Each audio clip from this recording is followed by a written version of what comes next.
মাছ রান্নার ঘ্রাণেই অর্ধেক পেট ভরে গেছে, আর বাকি অর্ধেক ভরবে হচ্ছে যখন গরম গরম ভাত দিয়ে খাবো তখন। যাই হোক, মজার মজার রান্নার খাবার খেতে হলে কিন্তু ফ্রেশ টাটকা মাছ কিনে আনতে হয়। ফ্রেশ মাছ যদি না হয় রান্না কিন্তু ভালো হয় না। তাই তো এক ছুটে বাজারে গিয়ে মাছ দেখে শুনে বেছে অনেক দোকান ঘুরে ফ্রেশ মাছ কিনে নিয়ে আসা হয়েছে মজার মজার খাবার বানানোর জন্য। যাই হোক, 3টা মাছই কিন্তু আমি বেশ ভালো মতো করে হচ্ছে কাটছি, আর প্রত্যেকটা মাছেই কিন্তু পেট ভরা হচ্ছে ডিম, আর ডিমওয়ালা মাছ খেতে কিন্তু আরও বেশি ভালো লাগে। আচ্ছা, আমার মতো কার কার ডিমই পছন্দ? আমার কিন্তু মুরগির ডিমও পছন্দ, আবার মাছের ডিমও পছন্দ, আর সবচেয়ে ডিম পছন্দ হচ্ছে ইলিশ মাছের ডিম। তোমরা কমেন্ট করে জানো যে তোমাদের কার কার আমার মতো হচ্ছে ডিম প্রিয়, আর ইলিশ মাছের ডিমটা হচ্ছে তোমাদের পছন্দ। তো আমাদের বাড়িতে যখনই ইলিশ মাছ আসে, এক হাতে ইলিশ আসে আর এক হাতে হচ্ছে আসে কচুর শাক। ইলিশ মাছ আনলে আমাদের বাসায় কচুর শাক হচ্ছে আনবেই, কারণ ইলিশ মাছের কাটা কুটা দিয়ে কচুর শাক রান্না করলে খুব মজা লাগে। যাই হোক, কেটে বেছে রেডি করে দুপুরে রান্নার প্রিপারেশন চলতেছে।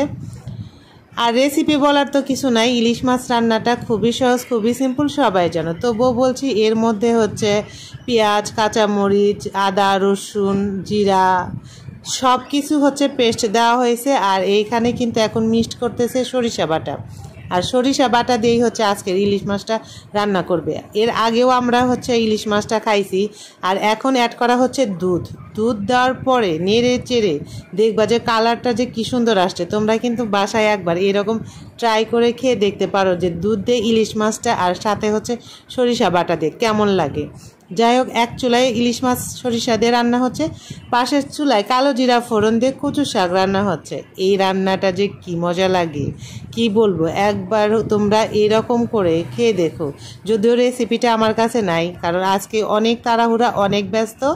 আমি শুধু হচ্ছে জাস্ট মাঝখান দিয়ে হচ্ছে ফুটেজ নিচ্ছি। দুধ দেওয়ার পর বলছিলাম না যে নেড়ে চেড়ে একটু দেখো যে কালারটা কি সুন্দর আসছে, দারুণ আসছে। আর যেহেতু 3টা ইলিশ মাছেরই হচ্ছে মাথা আগে দিয়ে ভালো মতো হচ্ছে কষিয়ে নেবে। আর আমরা আজকে বিশিষ্ট ভদ্র মহিলারা হচ্ছে মাছের মাথাগুলা খাবো। ইস্তাকের দাদিমার কিন্তু ইলিশ মাছ রান্নার একটা টেকনিক আছে। তাকে দাদিমা হচ্ছে আগে মশলাটাই হচ্ছে বেশ ভালো মতো কষিয়ে, বলবো না রীতিমতো হচ্ছে রান্না করে পানি দিয়ে তারপরে হচ্ছে এই মাছগুলা দেয়। এই যে বললাম না যে পানি দিয়ে হচ্ছে মাছগুলা দেয়, মাছগুলা জাস্ট ছেড়েই হচ্ছে পানিটা দিয়ে দিছে। এইরকম করেই হচ্ছে ইলিশ মাছটা রান্না করে।